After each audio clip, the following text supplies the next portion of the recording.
पढ़ी जग मुआ, पंडित भया न कोय। पोथी पढ़ी पढ़ी जग मुआ, पंडित भया न कोय। ढाई आखर प्रेम का, पढ़े सो पंडित होय। संत कबीरदास जी का ये दोहा तो आप सबने सुना ही होगा।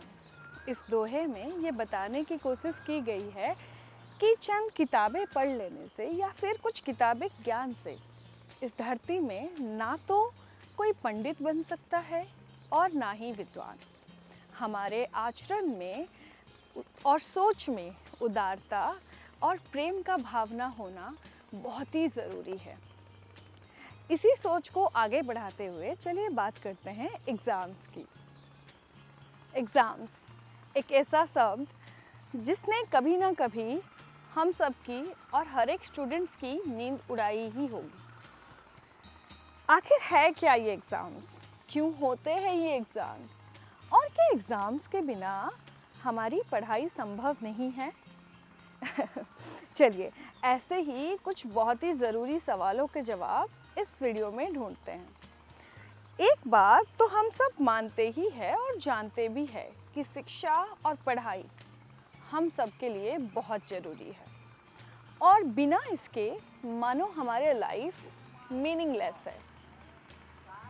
लेकिन हमें कैसे पता चलेगा कि जो पढ़ाया जा रहा है वो हम सीख रहे हैं या फिर हमारी मेहनत रंग ला भी रहा है या नहीं? पर हाँ, कहीं ना कहीं ज़िंदगी हमें ये बता ही देती है कि हम सफल हो रहे हैं या नहीं, पर तब तक बहुत देरी हो चुकी होती है और हम कुछ नहीं कर पा रहे हैं। कितना अच्छा होता ना अगर कोई हमको ये बता देता कि हम रॉन्ग डायरेक्शन में जा रहे हैं या फिर हमें थोड़ी और मेहनत करने की ज़रूरी है ना? एग्ज़ाम्स का यही मेन मोटिव है, वो हमें सही राह दिखा देता है। तो फिर एग्ज़ाम्स बुरे कैसे हुए, और अगर अच्छे हैं तो फिर हमें डर क्यों लगता है? यूनिट टेस्ट मतलब थोड़ा सा डर, हाफ ईयरली एग्जामिनेशन थोड़ा ज़्यादा डर, एनुअल एग्जामिनेशन बहुत डर, बोर्ड एग्जामिनेशन बाप रे बाप ये तो नाइटमेयर्स ही बन जाते हैं, है ना? इंडिया में हर साल लगभग 2 करोड़ बच्चे 10th के एग्ज़ाम्स देते हैं और 1.5 करोड़ बच्चे 12th के बोर्ड एग्ज़ाम देते हैं। इतना ही नहीं, इनके साथ इनके पेरेंट्स और टीचर्स भी देते हैं। भारत में कुल 52 एजुकेशन बोर्ड्स हैं, जैसे कि CBSE, ICSE, NIOS और कुछ चंद स्टेट बोर्ड्स। बोर्ड कोई भी क्यों ना हो और एग्ज़ाम्स का पैटर्न कुछ भी क्यों ना हो, स्ट्रेस लेने में कोई कमी नहीं। मानो एग्ज़ाम के साथ स्ट्रेस फ्री में मिल रहा हो। हाल ही में सुप्रीम कोर्ट में एक पिटीशन फाइल हुआ था जिसमें स्टूडेंट्स ने ये मांग की थी कि कोविड की वजह से CBSE का ऑफलाइन एग्ज़ाम्स को रोक दिया जाए। क्या ये डर है? बच्चे बोर्ड एग्ज़ाम्स को लेके इतना स्ट्रेस्ड क्यों रहते हैं? चलिए स्टूडेंट्स और स्ट्रेस के रिलेशनशिप को थोड़ी गहराई से समझते हैं। बहुत सारे एग्ज़ाम्स देने के बाद भी बोर्ड एग्ज़ाम से डरना और उसको लेके स्ट्रेस्ड होना, इसका सबसे बड़ा कारण है हम सब, और यूँ कहूँ हमारी ये पूरी सोसाइटी। क्योंकि पेरेंट्स और टीचर्स अपने बच्चों के बोर्ड परफॉर्मेंस को मानो ट्रॉफी की तरह सजा के पूरी दुनिया को दिखाना चाहते हैं, जो कि बच्चे कभी नहीं चाहेंगे। और कहीं ना कहीं इन्हीं एक्सपेक्टेशंस के वजह से बच्चों के मन में स्ट्रेस डेवलप होता है। हम पेरेंट्स और टीचर्स अपनी एक्सपेक्टेशंस को बच्चों का गोल बना देते हैं, बिना ये सोचे और समझे कि बच्चे क्या चाहते हैं या फिर बच्चों के मन में क्या है। अब आप कहेंगे कि क्लास में टॉप लाना या फिर अच्छा रिजल्ट आना किसे नहीं पसंद है, पर बच्चों के रिजल्ट का पोस्टमार्टम करना ये बच्चे कभी नहीं चाहेंगे। एक्चुअली स्ट्रेस एग्ज़ाम का नहीं है, स्ट्रेस उसके रिजल्ट का होता है। आप क्या सोचेंगे, लोग क्या कहेंगे, और इस बात का होता है कि उसे देखकर उनके पेरेंट्स, टीचर्स, रिलेटिव्स, फ्रेंड्स, यहाँ तक कि अगल बगल अड़ोसी पड़ोसी क्या सोचेंगे। बहुत बुरा होता है जब ऐसे होता है बच्चों के साथ। ये आपके साथ भी हुआ होगा।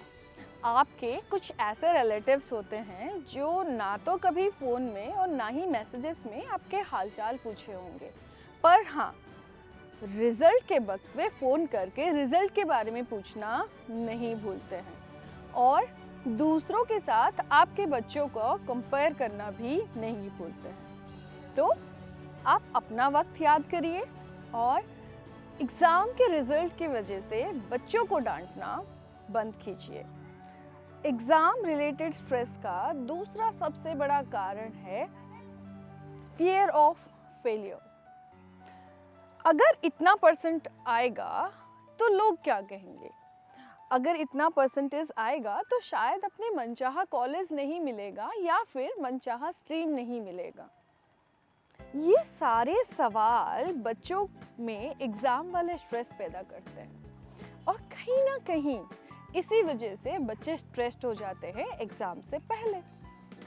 हम बच्चों को ये तो बता देते हैं कि इतने मार्क्स आने पे या फिर इतना अच्छा परसेंटेज आने पे तुम्हारे एडमिशन ये कॉलेज में हो जाएगा, पर हम ये नहीं बताते हैं कि थोड़ा कम भी परसेंटेज आएगा तो कोई बात नहीं, तब भी लाइफ चलते रहेगी और कई रास्ते तुम्हारे लिए खुले रहेंगे।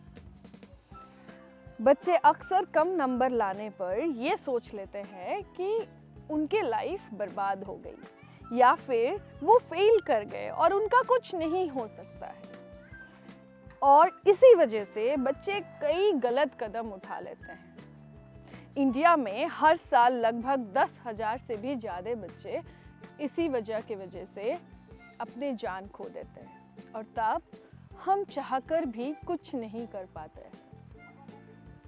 चीज़ें थोड़ी थोड़ी बदल रही है। हमारे प्राइम मिनिस्टर श्री नरेंद्र मोदी भी इसी बात को लेकर चिंतित है और इसी वजह से हर साल परीक्षा पे चर्चा करके बच्चों को स्ट्रेस कम करने के कई उपाय बताते हैं। मेरे प्यारे बच्चों, चैलेंजेस, एग्ज़ाम्स और रिजल्ट्स, ये सब तो हमारे पार्ट्स, लाइफ के एक एक पार्ट्स हैं। कम मार्क्स ना ही हमें फेल्यूर बताता है और ना ही हमें नीचा दिखाता है, बल्कि ये बताता है कि हमारी मेहनत में कहीं थोड़ी कमी रह गई और हमें उसके ऊपर काम करना है। अगर हमने अपना 100% एफर्ट डाला है और अगर हम अपने मेहनत से खुश हैं, तो हमें दुखी नहीं होना चाहिए अपने रिजल्ट्स को लेके। और पढ़ाई और एग्ज़ाम से दूर भागने से हमारा स्ट्रेस कम नहीं बल्कि बढ़ जाता है। और हाँ, भगवान के सामने जाके मन्नत मांगने से, कुछ रिश्वत देने से, दरगाह में जाके चद्दर चढ़ाने से या फिर गॉड के सामने कैंडल लगाने से हम कॉन्फिडेंस तो होंगे, पर अच्छा रिजल्ट नहीं आ सकता है। अच्छा रिजल्ट पाने के लिए हमें मेहनत करनी पड़ेगी। याद रखिएगा, भगवान भी उन्हीं का मदद करते हैं जो खुद का मदद करते हैं। So dear all, need not to worry about your exams and results. Just keep doing the hard work. अगले वीडियो में मिलते हैं कुछ टिप्स के साथ जो आपको एग्ज़ाम्स रिलेटेड स्ट्रेस को कम करने में मदद करेगी। उम्मीद है ये वीडियो आपको अच्छा लगा होगा। अगर अच्छा लगा तो लाइक, शेयर और सब्सक्राइब करना ना भूलिएगा। और हाँ, कमेंट सेक्शन में आप एग्ज़ाम से पहले अपना स्ट्रेस दूर करने के लिए क्या क्या करते हैं लिखना तो बिल्कुल ही ना भूलिएगा।